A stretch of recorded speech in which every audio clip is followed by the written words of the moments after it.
नमस्कार, मैं अनिल शर्मा आपका एक बार फिर से स्वागत करता हूं आपके अपने YouTube चैनल कॉमर्स वाय पाठक सर पर। आज भी मेरे पास एक स्पेशल रिजर्व है, जो जैसा कि हमने पिछली बार एक स्पेशल रिजर्व किया था वर्कमैन कंपनसेशन रिजर्व, आज भी एक हमारे पास स्पेशल रिजर्व है इन्वेस्टमेंट फ्लक्चुएशन रिजर्व।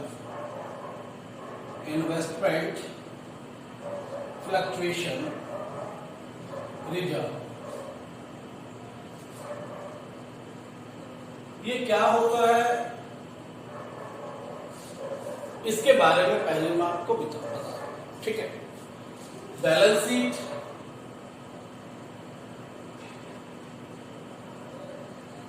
में कुछ कंपनियां क्या करते हैं, मार्केट में कुछ पैसा बिजनेस का इन्वेस्ट कर देते हैं। ठीक है, मान लीजिए बिजनेस के पास कोई एक्स्ट्रा पैसा है, एक्सेस पैसा है, और उसको बिजनेस में कहीं लगाने की बजाय प्रॉफिट मोटिव से हम क्या करते थे, शेयर मार्केट में क्या कर देते हैं, इन्वेस्ट करते हैं। ठीक है, सपोज करो बिजनेस के पास 2 लाख रुपए एक्सेस थे, जिसको अभी कंपनी नहीं चाहती थी कि उससे कुछ बिजनेस में ग्रो करे। कंपनी ने क्या किया, उस पैसे को उठा के 2 लाख रुपए को उठा के क्या किया, इन्वेस्ट कर दिया बाहर शेयर मार्केट। ठीक है, सपोज करते हैं एक्स वाई जेड की एक फर्म है, पार्टनरशिप फर्म, जो 3:1:1 में प्रॉफिट्स को डिस्ट्रीब्यूट करते थे। ठीक है, और इन फ्यूचर दे डिसाइड कि वो क्या करेंगे, इक्वली बांटेंगे। चेंज इन शेयरिंग रेशियो का केस हो गया, साफ सुथरा। इस फर्म के पास एक्सेस थे 2 लाख रुपए एक्स्ट्रा। कंपनी ने क्या किया, इसको बिजनेस में यूज करने की बजाय बाहर मार्केट में क्या किया, इन्वेस्ट कर दिया, लगा दिया। ठीक है, शेयर मार्केट से कुछ शेयर्स करेंगे। ठीक है, तो वो क्या हो गई, हमारी इन्वेस्टमेंट्स असेट हो गई हमारे लिए। इन्वेस्टमेंट्स ऑन कॉस्ट, जितने की खरीदी, कितने की खरीदी हमने, 2 लाख रुपए की खरीदी। ठीक है, कितने की खरीदी है, 2 लाख रुपए। ये बात आपको समझ में आ गई। हमने क्या किया, अभी तक कंपनी में से कुछ पैसे लिए और बाहर शेयर मार्केट में इन्वेस्ट किया। अब शेयर मार्केट में जो पैसा आपने लगा दिया, वो एक रिस्क है। वहां पैसा आपका, रुपए, आपकी मनी बढ़ भी सकती है और घट भी सकती है और उतनी भी रह सकती है। 3 सिचुएशन है, या तो उतनी ही रहेगी, या उससे भी ज्यादा हो जाएगी, या उससे भी कम हो जाएगी। ज्यादा हो जाए तो अच्छी बात है, हम चाहते भी हैं कि हमारा जो अमाउंट है वो बढ़ जाए। उतना भी रहे तो भी हम ये मान लेते चल कोई बात नहीं, उतना तो है। लेकिन कई बार क्या होता है कि जितने रुपए हमने बिजनेस में से इन्वेस्ट किए थे, उससे भी क्या रह जाती है, इन्वेस्टमेंट की वैल्यू क्या हो जाती है, कम हो जाती है। जैसे हमने तो 2 लाख रुपए क्या किए थे, जनवरी में इन्वेस्ट किए थे कि नए से जब हमारा नया साल शुरू होगा 1 अप्रैल को, तो हम क्या करेंगे, इसको मार्केट से निकाल के अपने बिजनेस को ग्रो करेंगे। ठीक है, तो उन्होंने 2 लाख रुपए क्या किया, लगा दिया। अब कोरोना के चलते मार्केट क्या आ गई, डाउन आ गई, यानी कि सभी कंपनीज की शेयर्स की वैल्यू कम आ गई। अब क्या हुआ, मेरे 2 लाख रुपए क्या हो गए, डिक्रीज होके 160, 150, 140, 170 यानी कि कम हो गए। तो मुझे उम्मीद करते हैं कि ये रह गए 170 रुपए, 1,70,000 रह गए, 2,000 रुपए कम हो गए। अब मुझे ये 30,000 रुपए लॉस हुआ, और मुझे अप्रैल में क्या चाहिए थी, 2 लाख रुपए चाहिए था ग्रो करने के लिए, है ना। तो मेरे लिए जो वो पॉसिबिलिटी थी ग्रोथ की, वो खत्म हो जाएगी, है ना, रिस्क में आ गई ना वो बात। तो इसलिए मैं इस तरह के लॉस को रिकवर करने के लिए एक रिजर्व बनाता हूं जिसका क्या नाम है, इन्वेस्टमेंट फ्लक्चुएशन रिजर्व।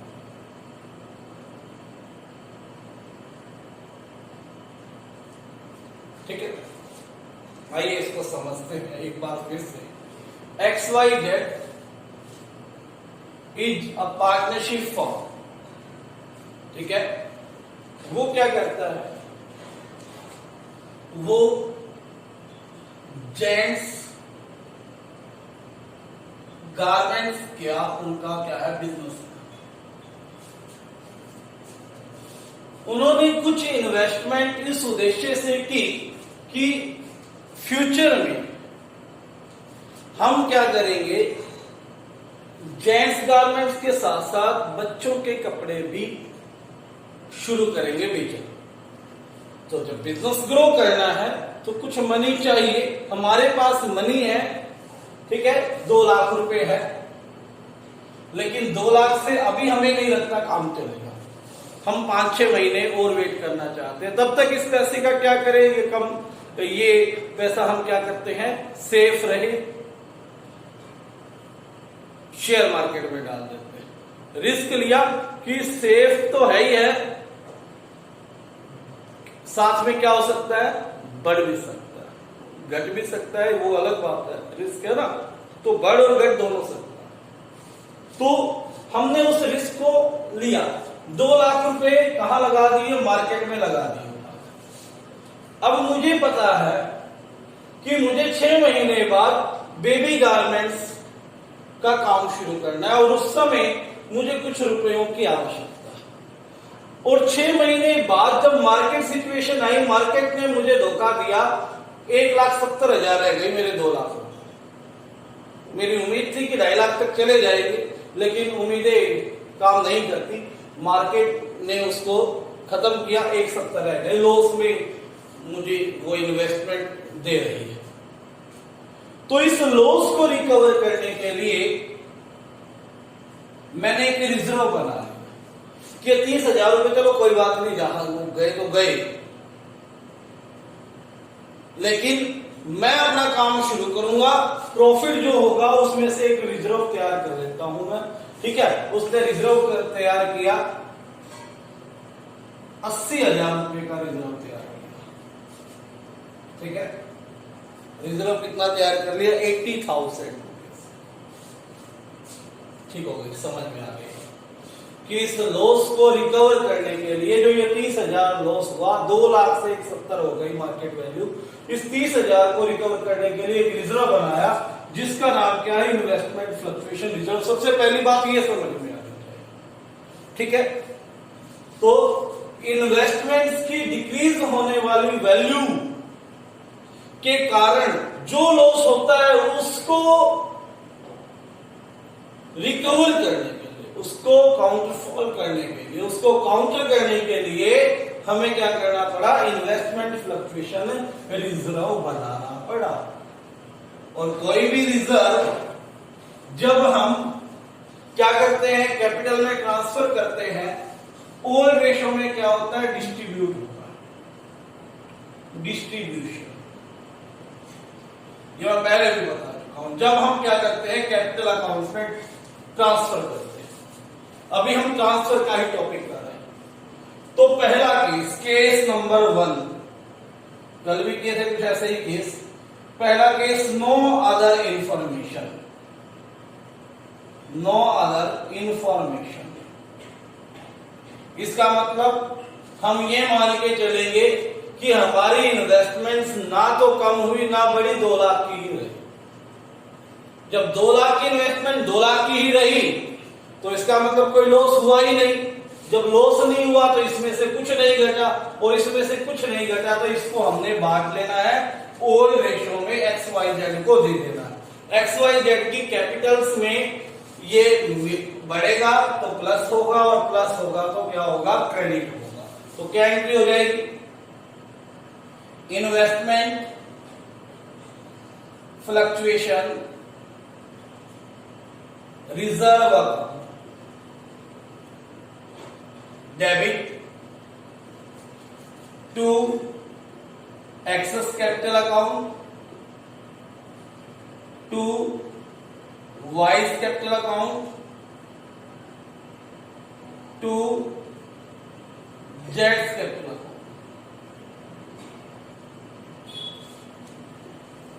कितना हो गया? 80,000 था आपका रिजर्व। रिजर्व कितना था आपका? 80,000। 80,000 को होल रेशो में बांटेंगे 3, 1, 1, 3, 4, 5, 5 से डिवाइड करेंगे 16, 16 3 48,000 एक्स के आ गए, 16 एकम 16 वाई के आ गए, और 16 एकम 16 किसके आ गए? जेड आ गए। Transfer to investment fluctuation reserve to capital account. ठीक है, ये था केस नंबर 1।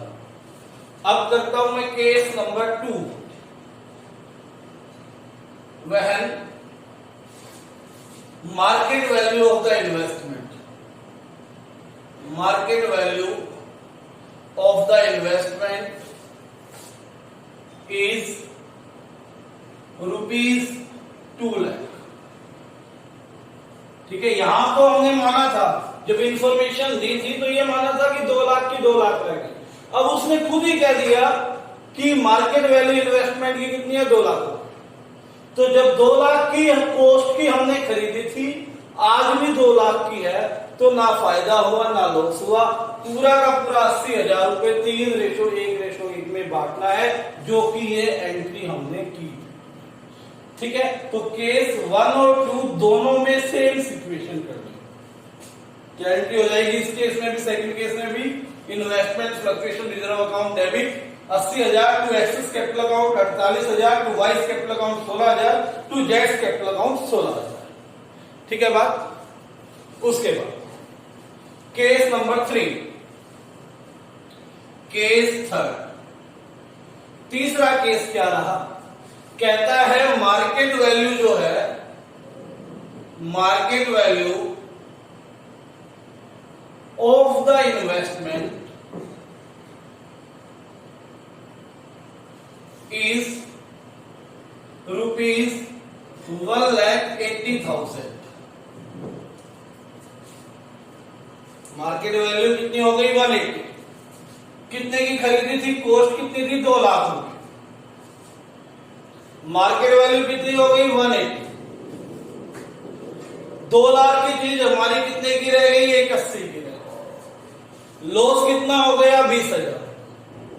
2 लाख की चीज कितने की रह गई? 180 की। तो लॉस कितना हो गया? 20,000 रुपए। वो 20,000 रुपए पूरा करने के लिए क्या बनाया हमने? रिजर्व बना रखा। तो इस 80,000 में से क्या करेंगे? यूज करेंगे। तो देखिए क्या एंट्री होगी? Investment fluctuation reserve account debit कितना था? 80,000 रुपए टू इन्वेस्टमेंट, क्योंकि असेट्स आपकी डिक्रीज हुई तो असेट्स को क्रेडिट करते हैं। कितनी असेट्स डिक्रीज हुई आपकी? 20,000 रुपए। असेट्स कितने की कम हुई आपकी? इन्वेस्टमेंट कितने की कम हुई? 20,000 की। जितने की कम हुई उतना क्रेडिट करो। अब बच गया कितना? To X's capital account, to Y's capital account, to जेड्स कैपिटल अकाउंट। 80,000 हमारा रिजर्व था, 80,000 रुपए। उसमें से 20,000 की इन्वेस्टमेंट कम हो गई। अभी भी रिजर्व में कितने रुपए बचे हमारे पास? 20,000 तो यूज हो गया ना, 60,000 रुपए हमारे पास बचे हैं। 60,000 को 3:1 में बांटेंगे तो 5, 12 दिए 36,000 एक्स के आ जाएंगे, 12 एकम 12 वाई के, और 12,000 जेड के। तो ये था आपका तीसरा केस। ठीक है, एक बार फिर से करता हूं। मार्केट वैल्यू कॉस्ट पे 2 लाख थी, हमने मार्केट वैल्यू चेक की, वो 180 है। ठीक है, अब 1,80,000 है तो लॉस हो गया हमारे को। कितना हो गया? 20,000 रुपए लॉस हो गया। तो 20,000 रुपए जो लॉस हुआ वो कहां से पूरा करना है? इस इन्वेस्टमेंट फ्लक्चुएशन रिजर्व से। ठीक है, जब इससे पूरा करेंगे 80,000 में से 20 माइनस हो गए इन्वेस्टमेंट के, 60,000 रह गए। 60 को कितने में बांट दिया? 3:1:1। ठीक है, ये था केस नंबर 3। उसके बाद केस नंबर 4 करता हूं यहां पर।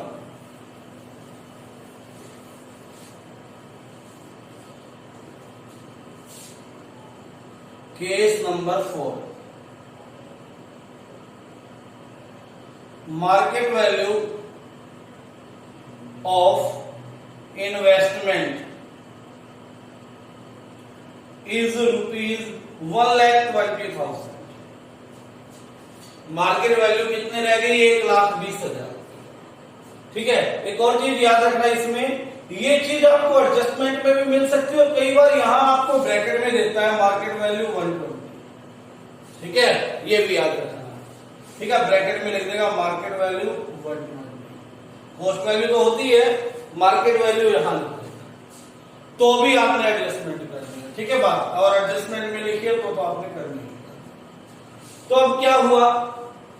2 लाख रुपए की थी, कितने की बाकी है? 1,20 की, यानी कि कितना लॉस हो गया? 2 लाख की आपकी इन्वेस्टमेंट थी, 1,20 की आपकी इन्वेस्टमेंट रह गई, मार्केट वैल्यू 80,000 रुपए आपका क्या हो गया? लॉस हो गया। और आपने जो रिजर्व बनाया था वो भी कितना बनाया था? 80,000 रुपए बनाया। जितना रिजर्व बनाया, जितनी सेविंग की इसके लिए, वो सारी की सारी लग गई, बचा कुछ भी नहीं। तो XYZ को तो कुछ नहीं मिलेगा, जो कुछ बचा ही नहीं। तो सिंपल क्या एंट्री हो जाएगी? Investment fluctuation reserve account debit. कितना था? 80,000 टू इन्वेस्टमेंट। इन्वेस्टमेंट कितनी रह गई हमारी? कम हो गई, 80,000 रुपए कम हो गए। ठीक है ना बात? जितनी कम होगी उतना इन्वेस्टमेंट क्रेडिट हो जाएगा। आपने पढ़ा भी था, असेट्स इंक्रीज होती है तो डेबिट होती है, एसेट डिक्रीज होती है तो क्रेडिट होती है। इन्वेस्टमेंट असेट है तो डिक्रीज हुई 80,000, यहां आपने क्रेडिट कर दिया। उसके बाद ये था केस नंबर 4। केस नंबर 5 करते हैं। केस नंबर 5 और केस नंबर 6, इन दोनों केस को बड़े ध्यान से सीखना। ये 2 केस बड़े ही इंपॉर्टेंट हैं। ठीक है, केस नंबर 5 और केस नंबर 6। 5 केस क्या कहता है? Market value of investment is ₹1 lakh. Market value कितनी हो गई? 1 लाख रुपए हो गई। 2 लाख रुपए की इन्वेस्टमेंट की वैल्यू कितनी रह गई? 1 लाख। लॉस कितना हुआ? 1 लाख। आपने रिजर्व कितना बनाया? 80,000। आपका लॉस कितना हुआ? 1 लाख। यानी कि रिजर्व में से भी आपने पैसे ले लिए और फिर भी हमारा 20,000 रुपए और ज्यादा लॉस हो गया। तो इस सिचुएशन में क्या करेंगे? इन्वेस्टमेंट फ्लक्चुएशन रिजर्व था आपका डेबिट 80,000। इन्वेस्टमेंट फ्लक्चुएशन रिजर्व कितना हो गया? 80,000। आपकी इन्वेस्टमेंट की वैल्यू कितनी कम हुई? टू इन्वेस्टमेंट कितनी कम हो गई? 2 लाख से 1 लाख रह गई तो कितनी कम हो गई? 1 लाख हो गई। 20,000 रुपए जो एक्स्ट्रा कम हुए वो कहां से चार्ज करते हैं? रीवैल्यूएशन अकाउंट से। ठीक है ना? पिछले जो टॉपिक किया था WCR में आपको बताया था रीवैल्यूएशन अकाउंट एक ऐसा अकाउंट है जिसमें हम असेट्स के इंक्रीज या डिक्रीज होने से होने वाले प्रॉफिट और लॉस को रिकॉर्ड करते हैं। ठीक है, रीवैल्यूएशन नॉमिनल अकाउंट है। नॉमिनल अकाउंट का नियम है सभी लॉसेस को डेबिट करेंगे। ये 20,000 रुपए हमें एक्स्ट्रा लॉस हुआ था, इसको हमने रीवैल्यूएशन में ले लिया। ठीक है, अब इस लॉस को जब बांटेंगे तो हमारे एक्स वाई जेड की कैपिटल्स कम हो जाएंगी। जब प्रॉफिट्स बांटा था तो कैपिटल्स प्लस हुई थी, कैपिटल्स को क्रेडिट किया था। अब लॉस बांटेंगे तो कैपिटल्स माइनस होंगी, हमने क्या करना है, डेबिट करना है। क्या एंट्री हो जाएगी, X's capital account debit, Y's capital account debit to revaluation account, to revaluation account. कितना हो गया, कितना लॉस था रीवैल्यूएशन का, 20,000। किस रेशो में बांटते हैं, ओवर रेशो में 3-1-1, 3 4 1 5, 5 के 20, 4 ये 12,000 एक्स का, 4,000 वाई का और 4,000 जेड का। ठीक है, समझ में आ गया होगा।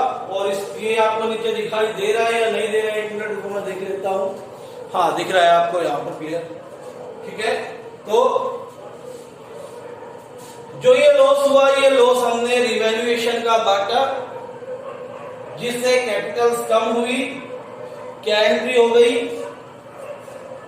Access capital account debit, Y's capital account debit, जेड्स कैपिटल अकाउंट डेबिट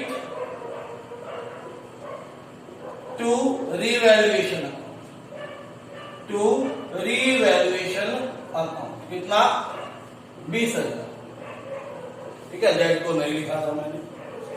तो ये था केस नंबर 5। अब लास्ट केस करवाता हूं इसका, ये समझ में आ गया होगा, एक बार फिर से देख लो। 2 लाख की जो इन्वेस्टमेंट खरीदी थी वो रह गई 1 लाख की, हमारा लॉस 1 लाख है, लेकिन हमने रिजर्व बनाया 80,000। रिजर्व सफिशिएंट नहीं है, रिजर्व यूज करके भी 20,000 रुपए लॉस। तो जो लॉस आया एक्स्ट्रा वो रिवैल्यूएशन से चार्ज करना। Investment fluctuation reserve account debit 80,000, revaluation account debit 20,000। तो इन्वेस्टमेंट अकाउंट कितना हो गया, 1 लाख। ठीक है, 20,000 रुपए एक्स्ट्रा लॉस जो था वो रिवैल्यूएशन से। अब जब रिवैल्यूएशन का लॉस हमने बांटा, ठीक है, तो एक्स वाई जेड की कैपिटल कम हो गई और कैपिटल्स कम हो गई तो डेबिट होंगी। X's capital account debit, Y's capital account debit, जेड्स capital account debit to revaluation 20,000, 3-1-1 में बांटेंगे तो क्या आ जाएगी, 12, 4 और 4। लास्ट केस है केस नंबर 6। अब यहां पर इन्वेस्टमेंट अभी तक हमने कम की है, इन्वेस्टमेंट्स को हम बढ़ाएंगे, बढ़ भी तो सकती है इन्वेस्टमेंट, जरूरी थोड़ी ना लॉस ही। ठीक है, हमारे अकॉर्डिंग भी तो काम चल सकता है। तो देखिए, market value of investment is rupees कितना, 2,60,000। हमने खरीदी कितने की थी, 2 लाख। फायदा कितना, 2,60,000 रुपए की आज वैल्यू है, तो फायदा कितना हो गया, 60,000 रुपए प्रॉफिट हुआ। ठीक है, अब असेट्स इंक्रीज होगी तो डेबिट करना पड़ेगा। देखो सबसे पहले तो ये रिजर्व यूज नहीं हुआ, इस रिजर्व को बांट लेते हैं जैसे हम पहले बांटते थे। Investment fluctuation reserve account debit 80,000 to X's capital account to Y's capital account to जेड्स कैपिटल अकाउंट। ठीक है, 3:1:1 में बांटना है। 3 4 5 16 3 48, 16 एकम 16, 16 एकम 16। ठीक है, क्योंकि ये यूज ही नहीं हुए तो ये तो ऐसे ही बांट दो, जब यूज नहीं हुए तो ये तो डिस्ट्रीब्यूट होंगे। अब हमें 60,000 रुपए प्रॉफिट हुआ। ठीक है, जब लॉस हुआ तो रिवैल्यूएशन नॉमिनल अकाउंट था उसको डेबिट किया, जब प्रॉफिट होगा रिवैल्यूएशन नॉमिनल अकाउंट है, और नॉमिनल अकाउंट का नियम ये भी तो है कि debit all the losses credit all the gains. अब प्रॉफिट हुआ है, गेन हुआ है, तो हमने रिवैल्यूएशन को क्या कर देना है, क्रेडिट कर देना। देखिए क्या होगा, क्योंकि इन्वेस्टमेंट बढ़ी है, असेट बढ़ी है, और असेट बढ़ती है तो हम डेबिट करते हैं। इन्वेस्टमेंट अकाउंट डेबिट कितना, 60,000। इन्वेस्टमेंट इंक्रीज हो गई। 2 कहां से लेंगे इसको, रिवैल्यूएशन से। Revaluation account 60,000। अब रिजर्व बढ़ गया, ये प्रॉफिट भी तो किसका, इन तीनों का, ये प्रॉफिट भी बांटना पड़ेगा। जब रिवैल्यूएशन का लॉस बांटा तो रिवैल्यूएशन का प्रॉफिट भी तो बांटना पड़ेगा।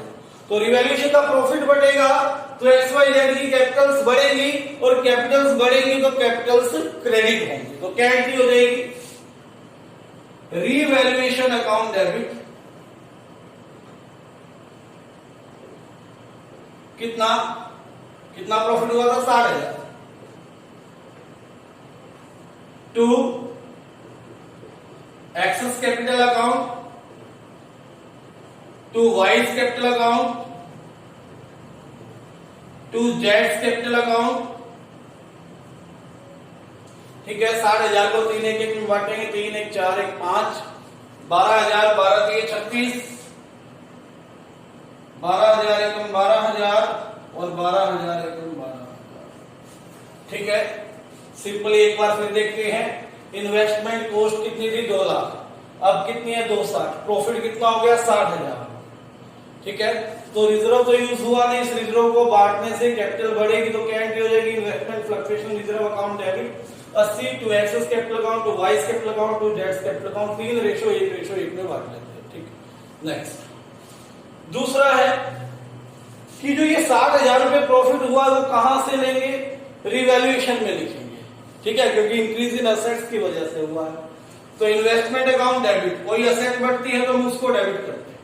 इन्वेस्टमेंट अकाउंट डेबिट 60,000, 2 रिवैल्यूएशन कितना हो गया, 60,000। तो रिवैल्यूएशन का प्रॉफिट जब बांटा फिर से कैपिटल्स क्या हो गई, क्रेडिट हो गई। 2 X's capital account 36,000, 2 Y's capital account 12,000, 2 जेड्स कैपिटल अकाउंट 12,000, 3 रेशो 1 में बांट दिया। ठीक है, तो ये था आज का टॉपिक जो कि क्लियर हो गया। इसका इलस्ट्रेशन नंबर 25 है आपके बुक में, प्रैक्टिकल इसका सोल्व करके देख लेना है। ठीक है, और 1-2 क्वेश्चन और करवाएंगे रिजर्व्स के।